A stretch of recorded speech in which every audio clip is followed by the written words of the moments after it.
warahmatullahi wabarakatuh. Kami dari kelompok 4 jurusan Akuntansi Manajemen Fakultas Ekonomi dan Bisnis akan memaparkan sedikit tentang biaya kualitas dan total quality management. Hai, saya Nahwati dengan NIM 11021900151.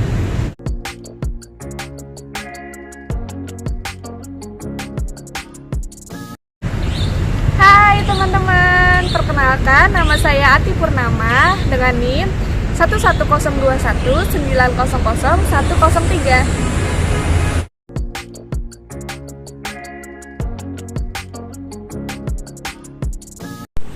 Ini dengan PB Lukmansyah Bung Aziz dengan NIM 11022100122.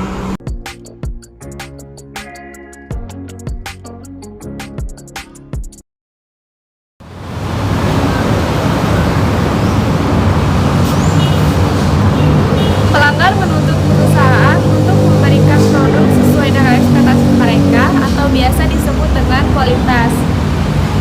Berbagai upaya untuk meningkatkan kualitas dimulai dari quality assurance, quality control, dan total quality management.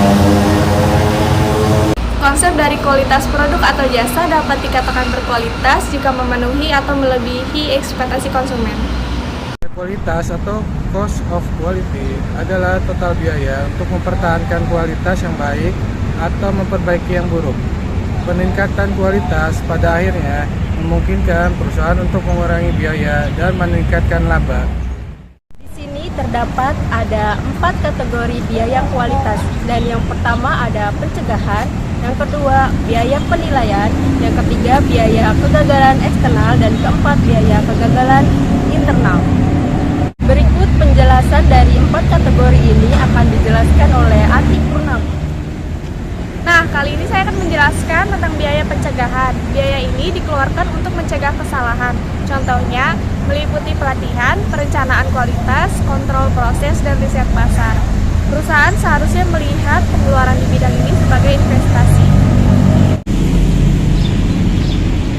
Yang kedua ada biaya penilaian. Biaya ini termasuk dari pemasok, memeriksa dan menguji produk dalam proses pembuatan, dan melakukan audit kualitas. Nah, yang ketiga ada biaya kegagalan eksternal. Biaya ini dikeluarkan ketika pelanggan menerima produk berkualitas produk. Contohnya, termasuk biaya penyelidikan keluhan, penggantian produk yang dikembalikan oleh pelanggan, dan biaya garansi. Jenis biaya ini akan jauh lebih tinggi ketika pelanggan tidak puas dan menerima produk alternatif. Nah, untuk yang terakhir itu ada biaya kegagalan internal. Biaya ini dikeluarkan ketika suatu produk tidak sesuai dengan standar kualitas. Contohnya, termasuk biaya scrap, perbaikan produk yang rusak, dan downtime. Mereka terjadi sebelum pelanggan menerima produk. Pendekatan manajemen untuk mencapai keberhasilan jangka panjang melalui kepuasan pelanggan.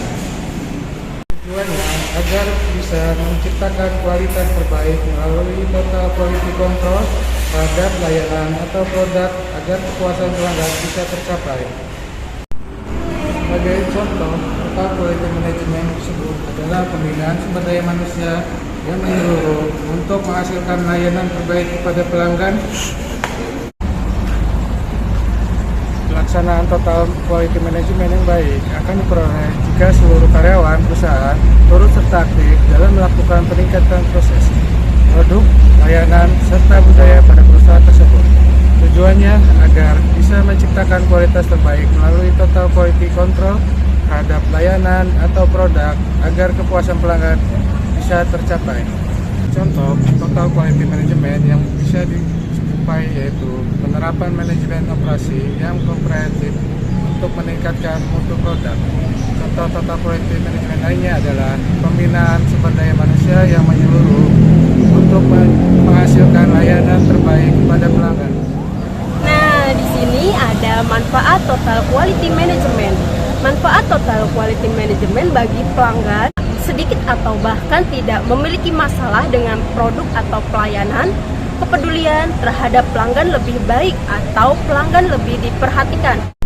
Ada juga manfaat total quality management bagi institusi.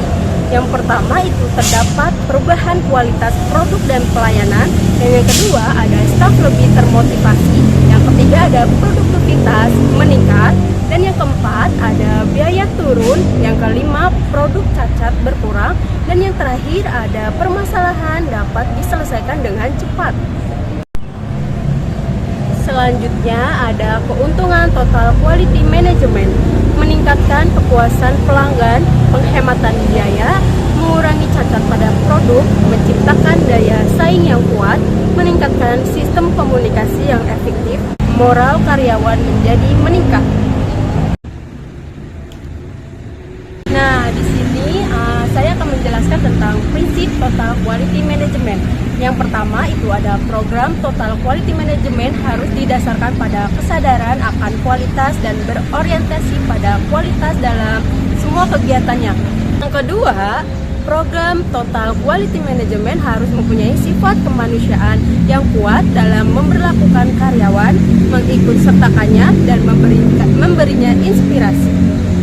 Dan yang ketiga, ada program total quality management harus didasarkan pada pendekatan desentralisasi yang memberikan wewenang di semua tingkat, terutama di garis depan, sehingga antusiasme, keterlibatan, dan tujuan bersama.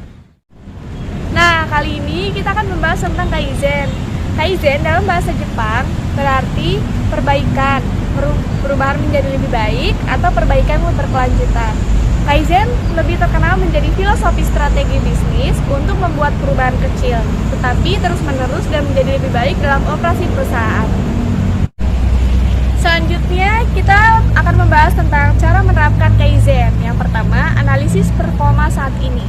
Bersikaplah kritis ketika melakukan analisis. Sikap ini diperlukan untuk membuat perubahan yang berdampak dan bertahan lama. Yang kedua, pikirkanlah dari hal kecil. Maksud dari di sini yaitu ide sederhana seperti mengkonsolidasikan rapat atau mengatur waktu untuk menyelesaikan lebih banyak pekerjaan dapat berpengaruh besar pada produktivitas timmu. Ajaklah seluruh anggota timmu untuk membuat perubahan dalam proses kerja baik secara kelompok ataupun individu. Yang terakhir, ada ciptakan lingkungan yang saling mendukung. Maksudnya di sini adalah ciptakan lingkungan yang saling mendukung itu anggota tim untuk berbicara atau berpendapat. Buatlah mereka merasa nyaman mengenai titik kelemahan atau berpikir ada cara yang lebih baik untuk melakukan sesuatu. Pada langkah awal ini, Kaizen menerapkan siklus dari PDCA yang terdiri dari Plan, Do, Check, and Action yang sebagai sarana yang menjamin pelaksananya kesinambungan dari Kaizen ini dan hal-hal yang akan berguna dalam mewujudkan suatu kebijakan untuk memelihara dan memperbaiki serta menaikkan standar. Siklus dari PDCA ini menerapkan suatu perubahan yang berguna untuk meningkatkan suatu proses yang merujuk pada fungsi dari perbaikan, di mana siklus dari PDCA ini menerapkan suatu standarisasi yang berguna untuk mencapai suatu kestabilan dari proses dan keterkaitan dengan fungsi pemeliharaan. Yang pertama adalah konsep PDCA. PDCA itu apa sih? PDCA itu singkatan dari Plan, Do, Check, and Action. Nah, yang kedua ada konsep dari QCD. QCD itu kepanjangan dari kualitas, cost, and delivery. Dalam elemen total quality management, salah satunya continuous improvement atau konsep Kaizen yang populer digunakan di Jepang. Perusahaan yang menerapkan total quality management, peningkatan efektivitas dan efisiensi dapat menghasilkan margin yang besar serta menjaga kepuasan pelanggan. Nah, itu dia teman-teman sedikit pemaparan materi dari kami. Terima kasih ya sudah mau menonton video ini. Semoga bermanfaat untuk kita semua. Jangan lupa like, comment, and subscribe. Tunggu video kita selanjutnya ya. Bye-bye.